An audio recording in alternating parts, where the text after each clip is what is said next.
नमस्कार, जुड़ चुके हैं आप आर्थिक धारा के साथ। मेरा नाम है श्वेता पांडे। शुरू करेंगे आज का वीडियो, लेकिन पहले सब्सक्राइब कर ले चैनल, फिर बढ़ते हैं मुद्दे की ओर। बालू तस्करी को लेकर कड़े निर्देश दे रही है ममता सरकार।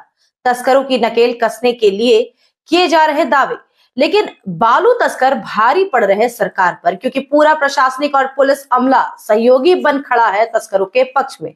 सुनिए एक वायरल ऑडियो जो है बालू लदे वाहन चालक और एक तस्कर के बीच की बातचीत का हिस्सा।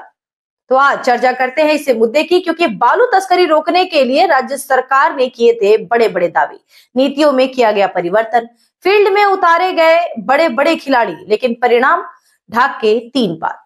बने रहिएगा पूरे वीडियो में हमारे साथ, क्योंकि जब पलटे जाएंगे इस कहानी के पन्ने तो मिलेगी कई चौंकाने वाली जानकारियां, जिन्हें जानना हर नागरिक के लिए है जरूरी। बालू जुड़ा है हर निर्माण से, आपके सपनों के घर से लेकर व्यावसायिक संस्थान तक, विकास के हर पावदान से लेकर पर्यावरण और नदियों के अस्तित्व तक। बालू का उपयोग विकास के दौर में है काफी महत्वपूर्ण। कंक्रीट, सड़क निर्माण, शीशा उद्योग हो या प्राकृतिक गैस सेल के खनन, हर मोर्चे पर है उपयोगिता। अब टाइटेनियम आदि के लिए भी हो रहा है उपयोग।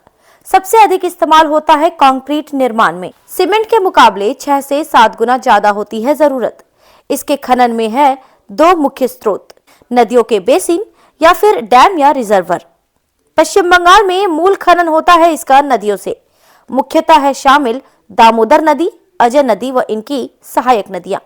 बालू के अवैज्ञानिक खनन पर्यावरण को बढ़ते खतरे, नदियों के अस्तित्व पर बढ़ते खतरे, राज्य के राजस्व को हो रही हानि, इन्हें मुद्दा बना ममता सरकार ने 30 जुलाई 2021 को लागू की थी the West Bengal sand mining policy 2021। किया था सरकार ने दावा, रुक जाएगी बालू तस्करी भी, नागरिकों को मिलेगा सही कीमत पर बालू। लेकिन बालू तस्करों ने धराशायी कर दिए ममता के सारे मंसूबे। पॉलिसी लागू हुई, लेकिन रिजल्ट ढाक के तीन पात।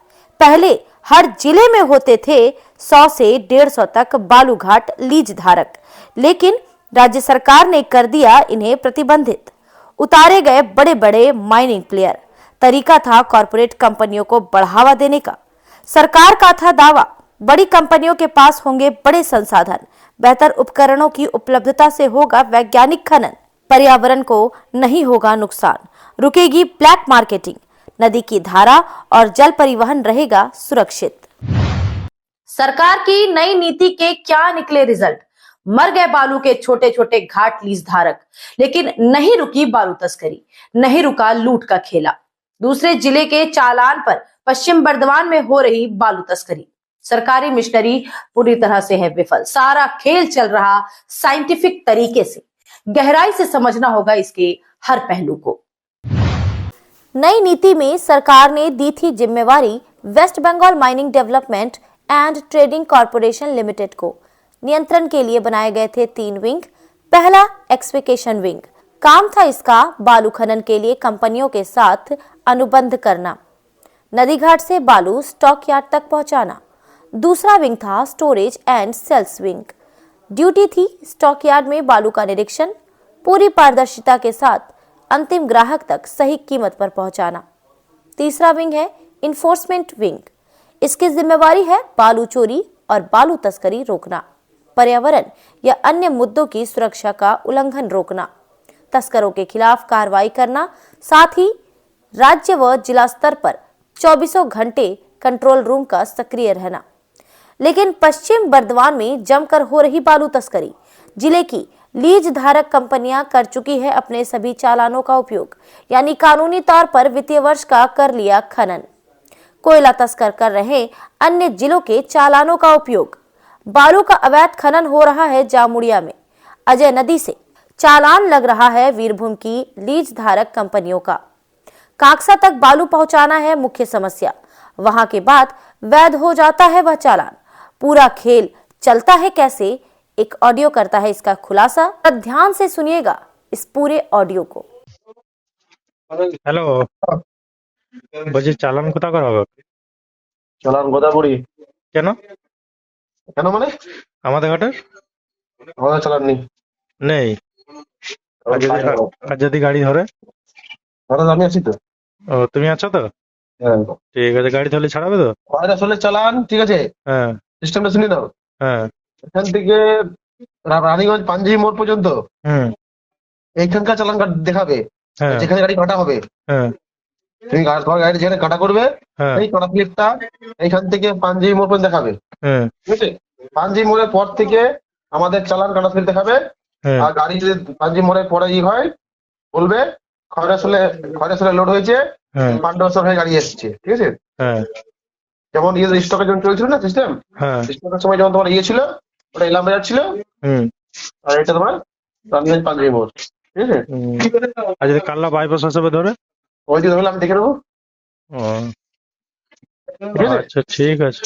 এখান থেকে পাঞ্জাবি মোড় পর্যন্ত ধরলে আমি দেখে নেবো। তো কি আমাদের গ্রামে চালান দেওয়া হবে না নাকি? হ্যাঁ, আমাদের গ্রামে চালান দেওয়া হবে না? আর নেই, আর নেই আমরা। আমি শুনলাম ছিল নাকি। ছিল, শেষ হয়ে গেছে। বললো 55টা চালান ছিল, তো আজকে রাতে তো 55টা গাড়ি লোড হয় নাই, আমারটা তো সকালে লোড হলো। বন্ধ করে দিয়েছে, চালানো কি করছিস তুই? সমস্যা এরকম করে গাড়ি গেলে আজও হয়। আজকে তো আমি 1000 টাকা কমিয়ে দিলাম তো। 1000 টাকা কমালে হবে? গাড়ি ধরলে এবং একদিনে টিপ মার করে দেবে, এ করে দেবে। হ্যাঁ, গাড়ি দিলে আমি গাড়ি ছাই দেবো, চাপ দিতে হবে, গাড়ি ধরবে না। ঠিক আছে। গাড়ি ধরবে না, গাড়ি থানাতে এখানে এন্ট্রি করে দিন আমরা, গাড়ি হ্যাঁ ধরবে না। ঠিক আছে, ধরলে ছাড়াবে আবার কি রয়েছে। গাড়ি যখন এখান থেকে বেরোয় না, তখনই আমরা এন্ট্রি করে দিই। হুম, ঠিক আছে ঠিক আছে। यानी बालू तस्कर चालक को दे रहा निर्देश कि आसनसोल नॉर्थ थाना के कल्ला मोड़ पर चढ़ना होगा NH-19 पर, वहां पुलिस उसके नाम से ही पार कर देगी वाहन।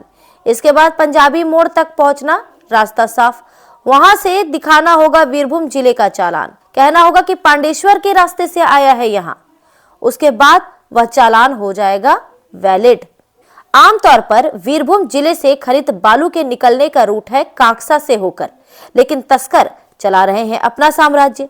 सरकार ने बनाए थे नियम, ई चालान को बारकोड से स्कैन कर डालना होगा सर्वर पर, भेजना होगा SMS, यूनिक इनवॉइस कोड का होगा उपयोग, बनाए जाएंगे चेक पॉइंट, वाहनों में लगेगा RFID टैग, वाहनों में लगेगा GPS ट्रैकिंग ताकि पता चलता रहे कहां है वाहन।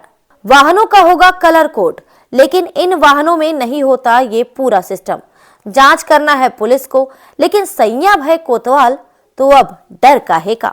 तस्कर वसूलता है 700 CFT बालू के बदले में 30,000 रुपए, और ये खेल चल रहा है खुल्लम खुल्ला। बालू तस्करी को नियंत्रित करने में राज्य सरकार है पूरी तरह से विफल। जामुड़िया से खनित बालू सीधे पहुंच रहा कोलकाता और समीपवर्ती इलाकों में। राज्य सरकार को लग रहा राजस्व का चूना और पर्यावरण को हो रही है क्षति। उठ रहे गंभीर सवाल, जब यही स्थिति बनानी थी तो ममता सरकार को नई पॉलिसी लाने की क्या थी औचित्य? क्या छोटी मछलियों को बाहर कर तालाब करना था मगरमच्छों के हवाले? जवाब देना होगा ममता सरकार को, उनके सरकारी अमला और प्रशासनिक तंत्र को। आर्थिक धारा की खबर का हुआ असर, कई महीनों से बंद पड़े थे तालाब भराई कर प्लॉटिंग और अवैध निर्माण के खिलाफ हुए मामलों की फाइल। इसकी पड़ताल के लिए जमीन पर उतरी आज भूमि विभाग, आसनसोल नगर निगम और आसनसोल नॉर्थ थाना पुलिस अधिकारियों की एक टीम। पलास्टिया और फॉर्च्यून पार्क में चलाया जांच अभियान, 5 स्थानों पर टीम ने पाया अनियमितता। सुनिए क्या कहा है आसनसोल नगर निगम के सब असिस्टेंट इंजीनियर ने।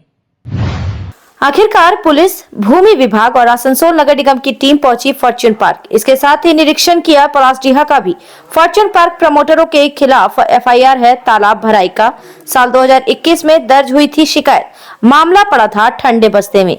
आर्थिक धारा ने की इसकी रिपोर्टिंग, नींद टूटी पुलिस और भूमि विभाग के अधिकारियों की। फॉर्च्यून पार्क और पलासडीहा में तालाब भराई के हैं 4 FIR। टीम ने की 5 प्लॉटों की शिनाख्त, रिपोर्ट सौंपी जाएगी वरीय अधिकारियों को।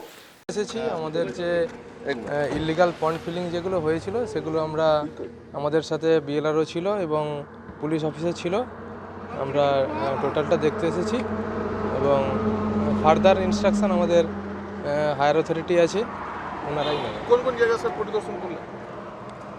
আমরা আজকে ফরচুন পার্ক আর পলাশডিহি এই দুটোই আপাতত পরিদর্শন করা হলো। কি অভিযোগ? এখানে অভিযোগ বলতে যে আমাদের ইলিগাল পন্ড ফিলিংয়ের যে ম্যাটারগুলো সেগুলো আমরা দেখতে এসেছি। কতগুলো পাওয়া গেল? আমরা আপাতত 5টা লোকেশন মানে প্লট নাম্বার আমরা আইডেন্টিফাই করলাম। আগামী দিনে কি করা হবে? সেটা হায়ার অথরিটি ডিসিশন নেবে। কি নাম আপনার? সাব অ্যাসিস্ট্যান্ট इंजीनियर नाम प्रसेनजीत मंडल। वीडियो में इतना ही। बने रहे आर्थिक धारा के साथ, क्योंकि हम जुड़े हैं अपनी माटी अपनी थाती से। अब कुछ खबरें देखेंगे फटाफट।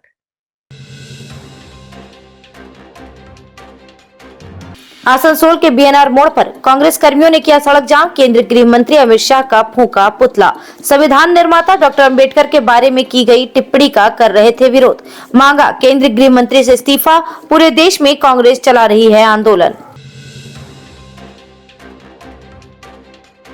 जिले के निरसा थाना अंतर्गत मुगमा मोड़ के समीप जब्त किए गए अवैध कोयला से लदे 2 ट्रक। सीआईएसएफ के स्तर से की गई ये कार्रवाई। इनके चालक फरार होने में रहे सफल। कोयला सौंपा गया निरसा थाना पुलिस को। पुलिस अधिकारी कर रहे मामले की जांच। निरसा में खुलकर हो रही है कोयला तस्करी। सैकड़ों अवैध खदानें हो रही है संचालित। तस्करी हो रही कोयले की पश्चिम बंगाल और बिहार में। बाराबनी काठाल तला स्टेशन पाड़ा में बीती रात हुई सड़क दुर्घटना। बालू लदे ट्रैक्टर ने मोटरसाइकिल चालक को मार दी टक्कर। घटनास्थल पर ही मौत हो गई बाइक चालक की। स्थानीय निवासियों ने मृतक की पहचान की। मृतक अक्षय बावरी आसनसोल से लौट रहे थे अपने गांव पानूरिया के मिताला गांव। बाराबनी थाना पुलिस ने शव भेजा पोस्टमार्टम के लिए। घातक वाहन पर अजय नदी के चुरुलिया घाट से हुई थी बालू की लदाई। कोलकाता के बजबज निवासी अतीन हल्दर ने शुरू की है कोलकाता से पंजाब के जालियांवाला बाग तक की पदयात्रा। इस क्रम में वे पहुंचे शिल्पांचल। दी जानकारी 13 अप्रैल 1919 को अमृतसर में हुआ था नरसंहार। इसके ठीक 5 वर्ष पहले बजबज में हुआ था इसी तर्ज पर स्वतंत्रता सेनानियों का नरसंहार। दोनों को एक साथ जोड़ने का दे रहे संदेश। 11 दिसंबर को शुरू की जर्नी 4 महीने में पैदल पहुंचेंगे मंजिल पर। केंद्र सरकार की एसीसी ने ईसीएल के सीएमडी पद पर सतीश झा की नियुक्ति का आदेश कर दिया जारी। 30 नवंबर 2027 तक रहेंगे इस पद पर। इस समय है central mine planning and design institute limited के तकनीकी निदेशक। इसी साल 30 जुलाई को इस पद के लिए हुआ था उनका चयन। लोक उद्यम चयन बोर्ड ने की थी उनके नाम की अनुशंसा। बीसीसीएल के सीएमडी समीरन दत्ता संभाल रहे थे ईसीएल की अतिरिक्त जिम्मेवारी। 28 दिसंबर 2023 को मिली थी यह एडिशनल जिम्मेवारी। काकसा पंचायत के पानागढ़ बाजार रेल कॉलोनी झोपड़ी पाड़ा में बना है सैनिटरी पार्क। जिला परिषद ने आवंटित की है इसकी राशि। भाजपा नेताओं ने लगाया आरोप केंद्र की राशि हड़प ली है ठेकेदार और तृणमूल नेताओं ने। बाहर से रंग रोगन कर दिया है भवन का, लेकिन अंदर नहीं है कोई सुविधा। बीडीओ से की गई है शिकायत। कार्य सही तरीके से नहीं होने पर होगा बड़ा आंदोलन। पानागढ़ सेना छावनी इलाके से संदिग्ध गतिविधियों के कारण गिरफ्तार हुआ नीलेश यादव। वह छावनी के अंदरूनी हिस्सों की ले रहा था तस्वीरें। उसके पास से बरामद किए गए 5 मोबाइल फोन जिसमें लोड है विभिन्न प्रकार के ऐप। सेना अधिकारियों ने सौंप दिया उसे बुधबुद थाना पुलिस को। पुलिस ने कोर्ट में पेश कर लिया है रिमांड पर। आरोपी है बिहार के बांका जिले का निवासी। पुलिस अधिकारी गहनता से कर रहे हैं उससे पूछताछ। और एडीडीए जिला प्रशासन की पहल पर आयोजित हुआ सिनर्जी। संबोधित किया एडीडीए चेयरमैन कवि दत्ता ने। उद्यमियों को किया संबोधित। दुर्गापुर में एंटरप्रेन्योरशिप स्कूल शुरू करने पर दिया जोर। उन्होंने किया दावा इससे व्यवसायियों को मिलेगी काफी सुविधा। नए उद्यमी विकसित करने की बढ़ेगी संभावना। फिर होगी मुलाकात नए मुद्दे और नए वीडियो के साथ। स्वस्थ रहे, ध्यान रखें, जुड़े आर्थिक धारा के साथ। चैनल को सब्सक्राइब कर लें, बेल आइकॉन प्रेस कर लें। वीडियो पसंद आई है तो लाइक करें, लोगों के साथ वीडियो को शेयर करें। आप हमें फेसबुक और एक्स पर भी फॉलो कर सकते हैं। नमस्कार।